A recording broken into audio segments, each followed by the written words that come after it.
Salut tout le monde. Aujourd'hui nous sommes le samedi 5 octobre 2024 à Santa Monica.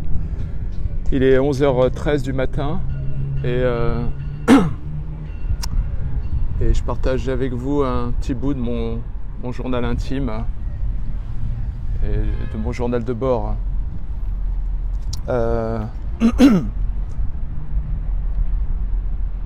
J'étais en train de me dire aujourd'hui à quel point cette chaîne me faisait du bien parce que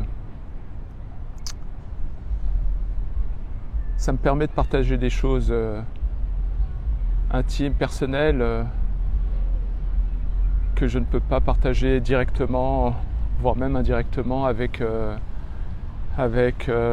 ma famille. J'ai l'impression que je suis sur ce chemin et que je dois accepter que l'incompréhension, on va dire,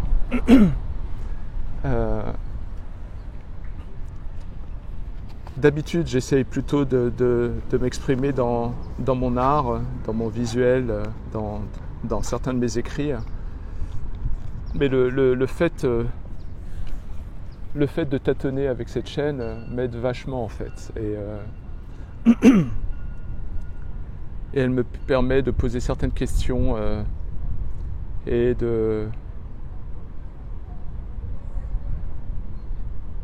tâtonner, on va dire, intellectuellement, mais aussi émotionnellement pour pouvoir chercher une cohérence, une congruence, ou en tout cas y voir plus clair pour moi et pour pouvoir initier certaines choses dans ma vie.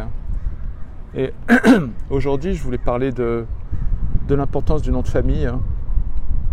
C'est-à-dire que depuis l'enfance, j'ai toujours voulu avoir une compréhension soit intellectuelle, soit philosophique des choses.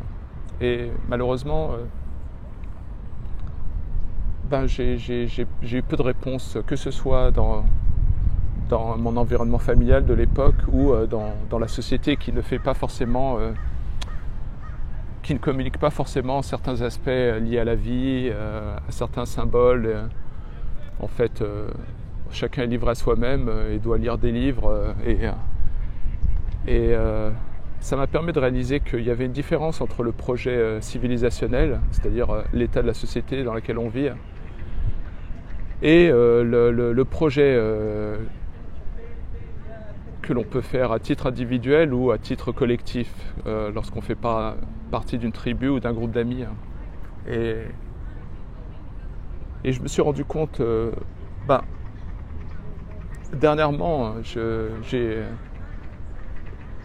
après un certain nombre de souffrances, d'épreuves que je n'imaginais pas possibles, j'ai pu commencer à prendre mon chemin et à briser un certain nombre de tabous, de barrières liées à mon conditionnement de l'enfance.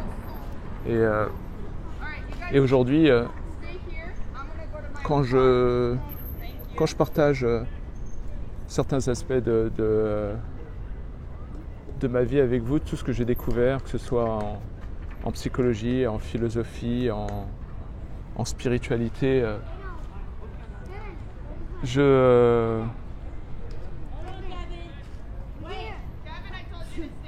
c'est pour que ça me permet de me rendre compte que dans cette vie, chacun d'entre nous avons des comportements, on va dire, inconscients.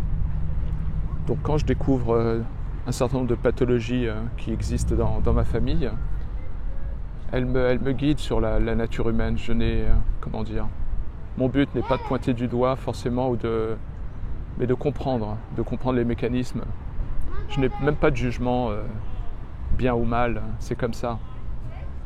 Et je ne sais pas si ça paraît dans ces vidéos, mais quand je cherche à comprendre la nature humaine, c'est comme un désir pour moi de comprendre mes propres mécanismes. Je pense que lorsqu'on a dans notre vie des personnes dysfonctionnelles ou toxiques ou immatures, elles nous donnent beaucoup d'informations sur la nature humaine. Quand j'ai découvert les différentes pathologies, j'ai eu l'impression de voir des mécanismes humains que l'on a tous et qui n'étaient pas réfrénés ou inconscients. Et aujourd'hui, je voulais parler de quelque chose que j'ai compris que vraiment dans le tard, c'est le rapport au nom de famille.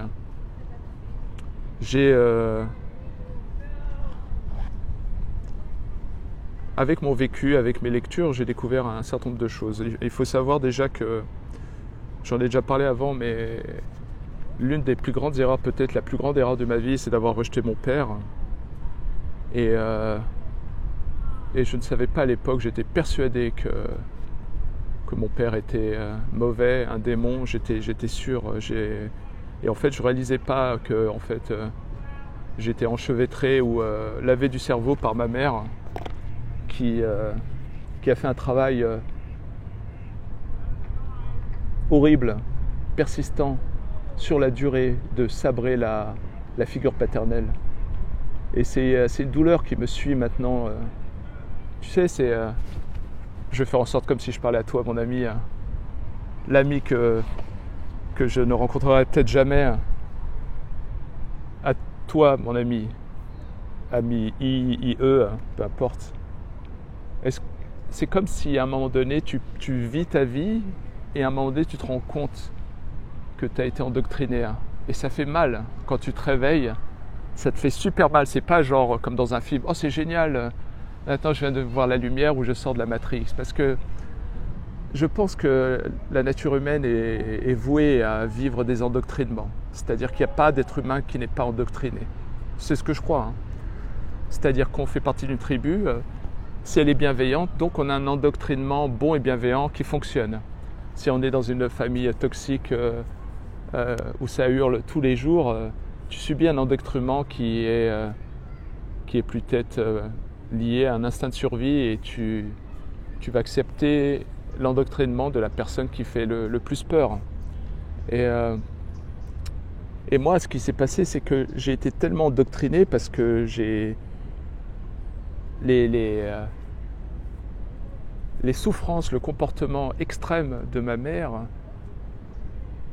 couplé avec mon amour pour elle, m'a vrillé le cerveau depuis le plus jeune âge.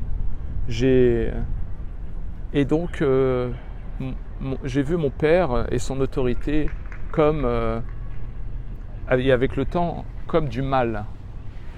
Et c'est une grande souffrance pour moi parce que c'est comme si j'ai voulu fuir mon enfance en acceptant l'endoctrinement et la perception de ma mère qui était pour moi aujourd'hui, avec le recul, à mon âge et avec...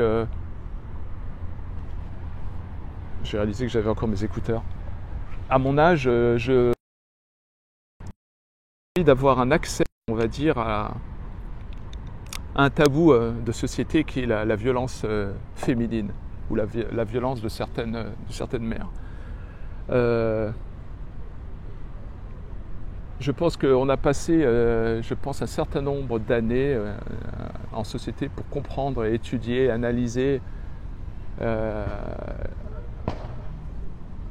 violence masculine ou les dysfonctions masculines, mais je crois que la société est en train de passer là un seuil où en fait finalement la responsabilité féminine ne peut plus s'échapper.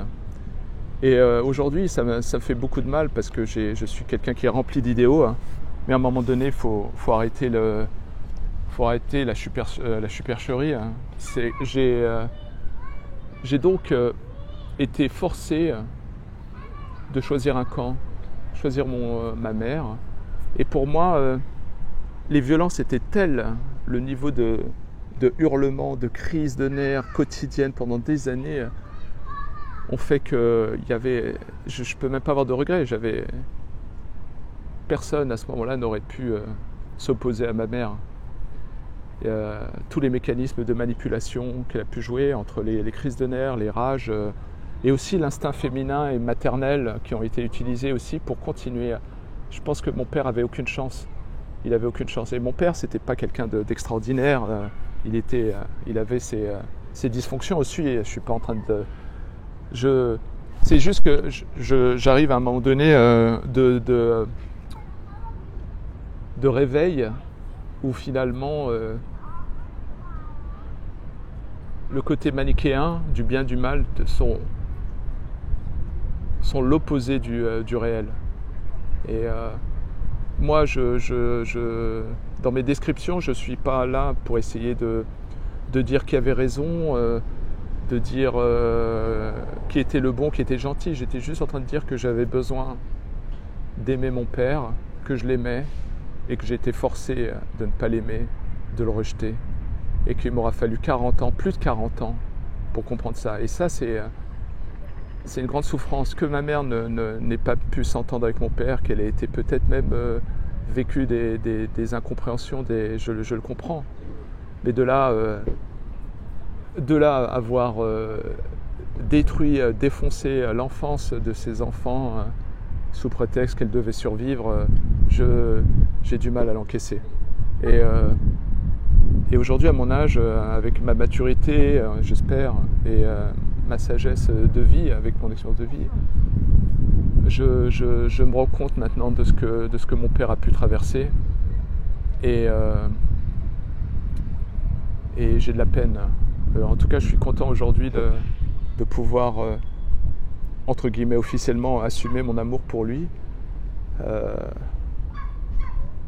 Mais il m'aura fallu tellement d'années. Et ce qui est fascinant, pourquoi je parle de tout ça, c'est que, et je vais retomber sur la notion du nom de famille, c'est que j'ai fait cette grosse connerie et je me suis senti vraiment seul. Je pense que j'étais tellement immature, je méritais vraiment un gros coup de pied dans le cul pour retrouver mon père et personne n'a voulu me le donner.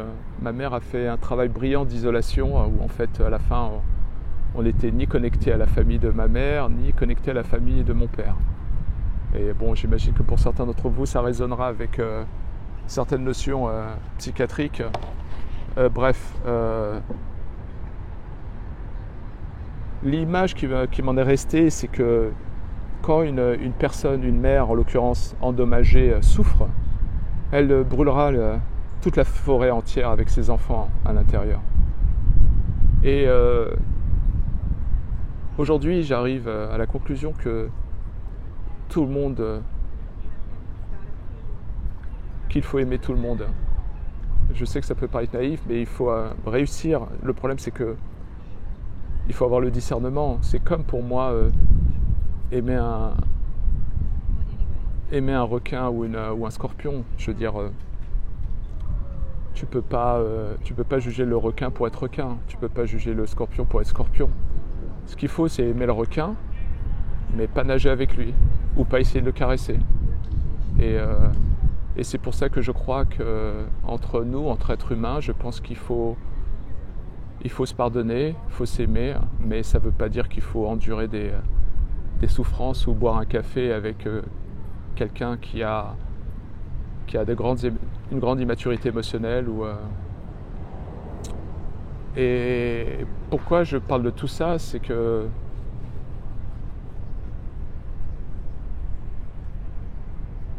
je me suis rendu compte qu'en fait, le niveau de violence, les instincts de préservation de ma mère étaient ridicules, démesurés, disproportionnés, qu'à la fin, elle a clairement... Aujourd'hui, je me demande si nous, en tant qu'enfants, mes frères, mes sœurs et moi, avons vraiment souffert ce qu'on a souffert durant l'enfance, ou est-ce qu'on a souffert parce qu'on a ressenti la souffrance de notre mère. C'est comme si tu avais dans une famille quelqu'un qui souffre, peu importe sa perception, et qui voit l'autre comme un démon parce qu'il a été déçu. Et tu as cette rage qui monte au quotidien. C'est comme un petit enfant dans un corps d'adulte qui n'aurait pas eu, qui aurait été déçu. Et les enfants qui sont là voient leur mère souffrir, en tout cas qui communiquent une souffrance. Avec le temps, les enfants souffrent après la même souffrance. Et je pense je pense qu'en fait, une bonne partie de mes traumas de l'enfance sont le fait d'avoir imaginé, ressenti ou qu'on m'ait imposé les souffrances de ma mère sur moi. Et ce qui est fascinant, c'est que comme on a tous rejeté mon père, je pense que mon père était condamné à être rejeté parce que en fait, le niveau de violence que l'on a traversé, mes sœurs et moi, et le niveau de souffrance était tel que qu'on a utilisé mon père comme un bouc émissaire. Et que finalement, pendant longtemps, je me suis dit, c'est une injustice, le bouc émissaire, c'est trop facile, ça permet. Et en fait, je pense que parfois le bouc émissaire est nécessaire, même si c'est totalement du n'importe quoi, injuste et horrible et cruel. C'est que ça permettait à nous, en tant qu'enfants, de processer nos émotions, de pouvoir... parce qu'il y avait un bouc émissaire. Nous, on ne savait pas que c'était un bouc émissaire. On pensait vraiment que c'était le diable incarné. Et ben, ça nous a permis de pouvoir processer une partie de nos émotions, de dire voilà, on souffre parce que c'est papa qui fout la merde, qui a causé tous ces problèmes. Parce que on n'avait ni le courage, ni la maturité, ni le recul pour pouvoir nous retourner vers notre mère et dire mais là tu fais pas n'importe quoi, tu crois pas que tu as été trop loin, c'était impossible. Donc le bouc émissaire, bizarrement, ça nous a permis de survivre et de pouvoir trouver un peu du sens à toute cette violence.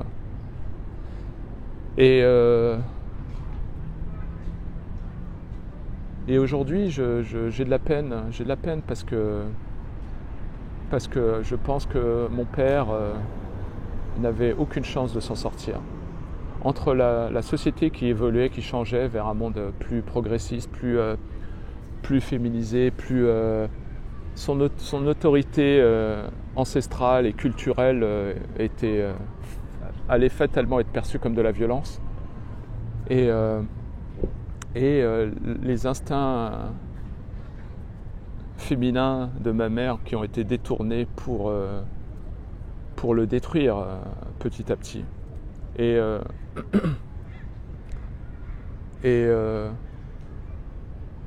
si je partage avec vous toutes ces souffrances, je pense et j'espère pour pas de ressasser les choses, mais pour accepter qu'à un moment donné, dans la vie, on traverse des choses et pour pouvoir souffrir, on les amoindrit, on crée de la honte, on met ça sous le tapis et on nous dit allez maintenant il faut aller de l'avant, hein, c'est le passé, maintenant tu as un certain âge, il faut aller maintenant te construire et je suis d'accord en partie, mais il y a des casseroles en nous qui sont attachées à nous, et si on ne fait pas un travail de regarder ces casseroles et de se rendre compte que finalement ce n'étaient pas des casseroles, c'était des paquebots, et ben on peut pas s'en détacher comme ça simplement en faisant de la méditation et en allant en ayant un chien. Et à un moment donné, il faut quand même identifier, articuler ce qu'on a traversé pour pouvoir justement l'accepter. Et aujourd'hui, malgré mes traumas de l'enfance et tout, j'ai fait le travail qui me permet aujourd'hui de pouvoir non seulement articuler ces choses-là, mais qui me permettent aussi de lutter contre.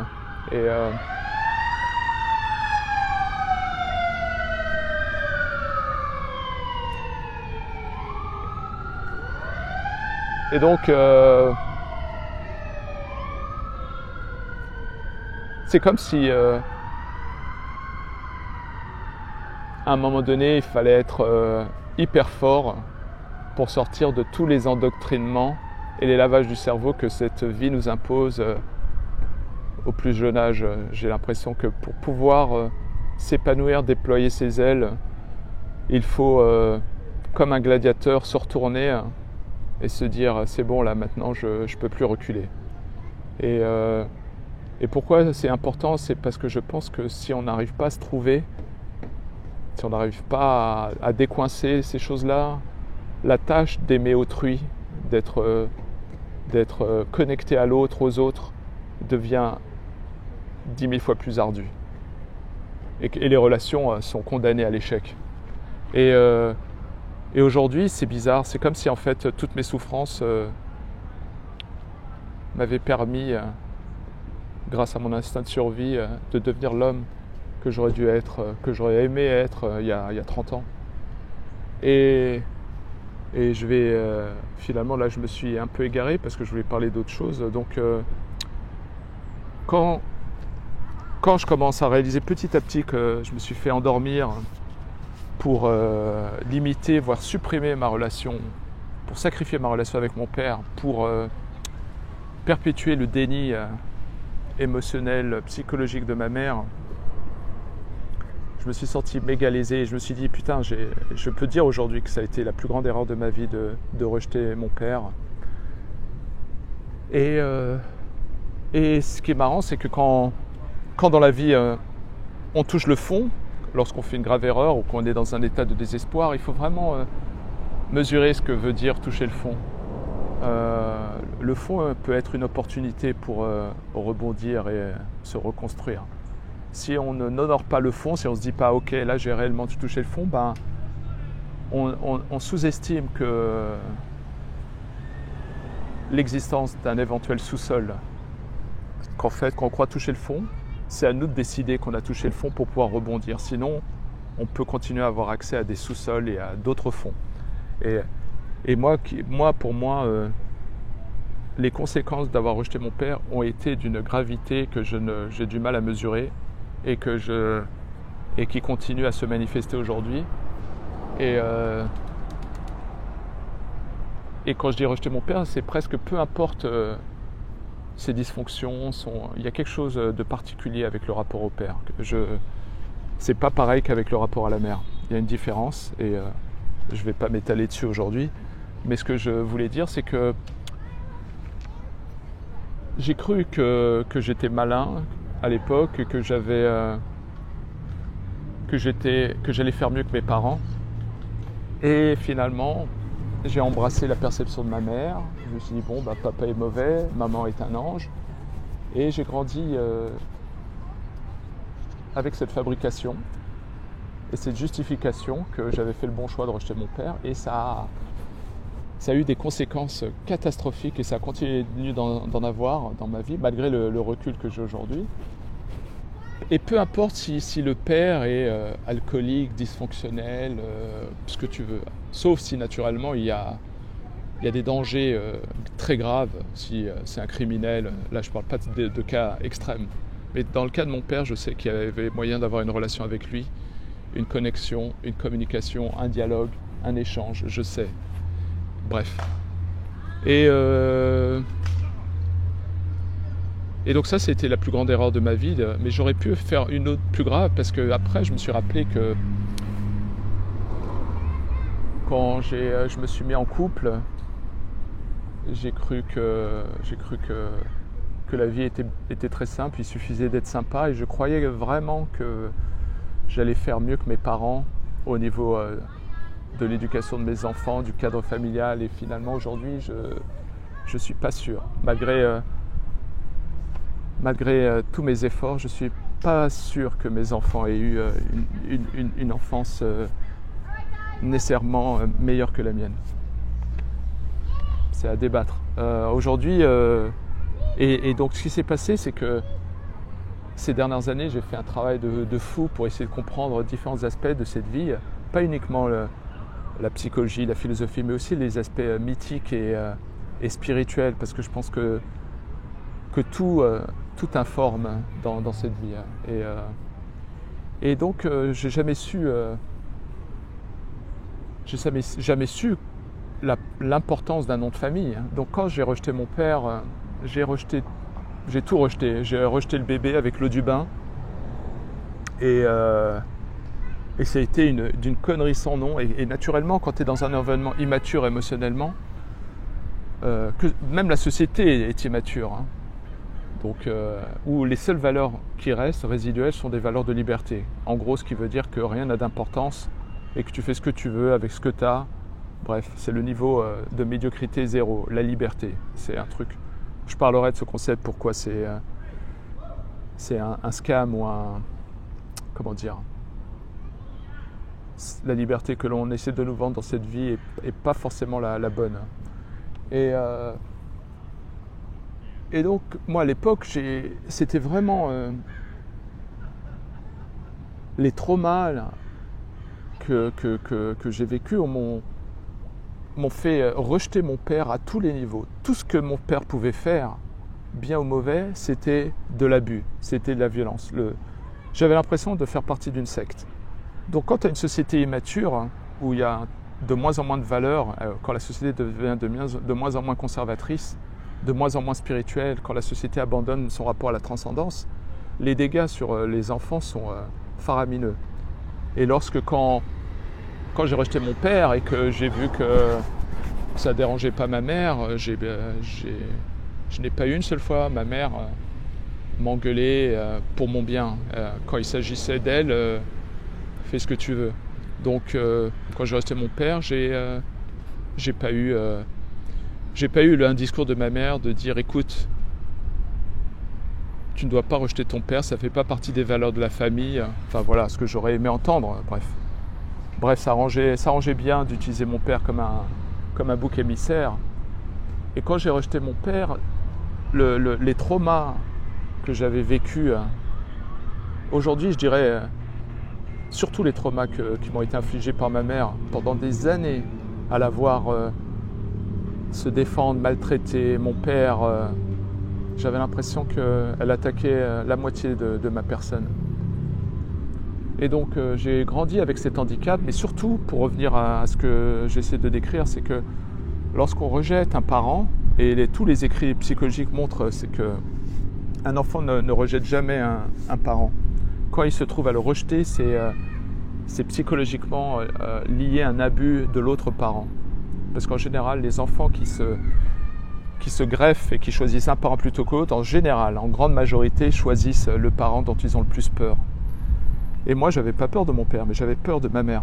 J'avais peur de la punition et j'avais peur que finalement je perde l'amour de la mère. Et j'étais traumatisé, je ne supportais pas les crises, les rages et la virulence de ma mère. Donc quand j'ai rejeté mon père, c'était vraiment quelque chose, j'avais l'impression de couper une partie de mon corps, mon bras, ma jambe ou la moitié de mon cœur. Et donc j'ai rejeté le bébé avec l'eau du bain. Et donc à la fin, j'ai tout rejeté. J'ai rejeté mon père, j'ai rejeté le nom de famille, j'ai rejeté la culture, j'ai rejeté l'islam, j'ai rejeté tout ça, tout. Et aujourd'hui, malgré l'amour que j'ai pour mes parents, pour ma mère, j'ai cette peine et ce ressenti face à tout ce gâchis et face à avoir eu l'impression de m'être senti invisible vis-à-vis de ma mère, qu'il fallait survivre avant tout. Et quelques années après m'être mis en relation, j'étais en relation avec mon ex à l'époque, j'étais tout jeune, je devais avoir peut-être 24, 25. Et j'ai eu cette réflexion avec mon ex et avec ses parents, si je ne devais pas changer mon nom de famille. Et heureusement, là je touche du bois, j'ai vraiment considéré pendant quelques jours changer mon nom de famille. Et heureusement que je ne l'ai pas fait. Heureusement que je ne l'ai pas fait parce que je pense que ça aurait été pire que tout, pire que l'erreur d'avoir rejeté mon père. Je ne me rendais pas compte en fait à l'époque que j'étais dans un environnement émotionnellement immature, féminin, féminisé, qui aurait pu me mener à ma perte. Et aujourd'hui, je bénis le bon Dieu de ne pas avoir changé de nom de famille, parce que là, je me serais foutu, avec les découvertes que je fais, je me serais foutu une balle. J'aurais dit, mais putain, comment j'ai été abusé, endoctriné au point de rejeter le nom de famille. Et pourquoi je dis ça aujourd'hui, c'est que j'ai grandi dans un environnement tellement immature, dysfonctionnel, que j'ai eu une soif de compréhension intellectuelle des choses. Alors que finalement, si j'avais été dans une famille qui aurait pu être capable de pouvoir aimer autrement, de pouvoir communiquer son amour, créer un îlot de confiance dans lequel je puisse me sentir en paix et aimer, j'aurais accepté toutes les valeurs de mes parents sans répondre, par un lien mythique. Et donc comme il n'y avait pas ça dans mon enfance, donc j'ai dû développer des mécanismes autour de l'intellect pour comprendre de manière rationnelle ce qu'on attendait de moi. Et à ce moment-là, à l'époque, j'étais complètement... tout était un instinct de survie. J'acceptais tous les codes. J'étais de gauche, voire d'extrême gauche, parce qu'il fallait bien indiquer au monde que j'étais une belle personne. J'essayais de cocher les cases du bon gars. Et donc, à un moment donné, j'ai pensé pendant quelques jours, peut-être 3-4 jours, une semaine peut-être, à changer mon nom de famille. Et aujourd'hui, je me dis, mais putain, si je l'avais fait, je sais pas dans quel état j'aurais été aujourd'hui. Parce que c'est une chose de réaliser qu'on s'est fait endormir par un parent dysfonctionnel, par un environnement dysfonctionnel. Mais c'est autre chose de prendre des décisions que le symbole du nom de famille peut te donner accès à des souffrances bien plus balèzes. Parce que il y a ce que le monde moderne a du mal à comprendre, et d'ailleurs moi je ne le comprenais pas quand j'entendais les discours féministes, quand je vois certaines femmes qui, quand elles se marient avec un homme, gardent leur nom de famille. Moi à l'époque, avec mon ignorance, avec mon immaturité, tout ça, je me disais elle a le droit, pourquoi j'étais vraiment lavé du cerveau en me disant chacun fait ce qu'il veut tant que ça ne dérange pas. Et en fait je ne savais pas de quoi je parlais. Alors, et donc ce qu'il faut savoir, c'est que, et c'est pour ça que je peux l'articuler aujourd'hui, parce que j'ai dû faire un travail de malade, le nom de famille est comme pour tout le reste dans la vie. En fait, le système dans lequel on est, basé sur la nature, sur même un aspect culturel, les 1000 années qui sont passées derrière nous, il ne faut pas croire, elles sont inscrites aussi dans notre ADN, même si on n'a pas besoin de lire de livres, mais tout ce qui est mythologique, mythique, existe en nous et parfois peut même s'exprimer. Il suffit de lire Carl Jung et de voir certaines expériences pour le voir. Le nom tout dans cette vie est basé sur un principe qui est mythique et biologique, qui est la protection de l'enfant. Donc aujourd'hui, quand on a tous ces débats féminisants pour essayer de résoudre des problèmes qui sont réels, je ne suis pas en train d'avoir un discours anti-X ou Y, créer une forme d'immaturité, parce qu'en fait, l'homme et la femme sont placés différemment de par leurs différences, leurs fonctions sont presque différentes, et même d'un point de vue mythique, symbolique, c'est différent. Je parle quand on a un certain âge, passer un certain âge, pour moi, je crois dans la connexion des âmes, peu importe, femme ou homme. Mais il faut savoir qu'on vient avec un héritage, un bagage dans notre ADN biologique, et chacun d'entre nous a un rôle à jouer et a une importance. En gros, spirituellement, l'homme, la femme, les enfants sont tous importants de la même manière. Il n'y a pas de patriarchie en spiritualité. Mais ce que je veux dire, c'est que même dire que les enfants sont supérieurs parce qu'ils sont plus près de Dieu. Mais on n'arrive pas à voir dans notre société moderne qu'en fait, la manière dont on est constitué, il y a une sorte de sens spirituel où en fait tu as les enfants et que les choses ne sont pas comme la société consumériste veut nous les dire. C'est qu'en gros, l'homme est toujours au-dessus de la femme et que c'est la source d'injustice. Je crois pas, peut-être certainement pour certains aspects de la vie économique, business, mais bon, ce que j'essaie de dire, c'est que il faut voir les choses comme des cercles. Donc tu as les enfants, tu as le cercle de la mère qui est nourricier, Et tu as le cercle du père qui est protecteur. Donc si nous on le regarde bêtement, on se dit ah bah voilà, l'homme il est toujours au-dessus. En fait non, parce que en fait, je pourrais en parler pendant des heures, mais le cercle protecteur de l'homme ou du père, il est symbolique. C'est-à-dire qu'il est protecteur et provider. Voilà, et il est dans ce rôle. Et donc il a aussi une responsabilité. Donc le cadre protecteur qui a l'air plus grand que le cercle de la mère implique que l'homme, le père, a une responsabilité. Et en retour de cette responsabilité, il a une autorité qui lui est accréditée, bon gré ou mal gré. Voilà, tout ça pour dire que le nom de famille, c'est quelque chose qui a du sens, qui a une puissance. C'est-à-dire que si tu prends quelqu'un, un homme aujourd'hui qui a un nom de famille, X ou Y, ce nom de famille a un héritage. Cet héritage a été transmis. Je ne peux pas l'expliquer comment.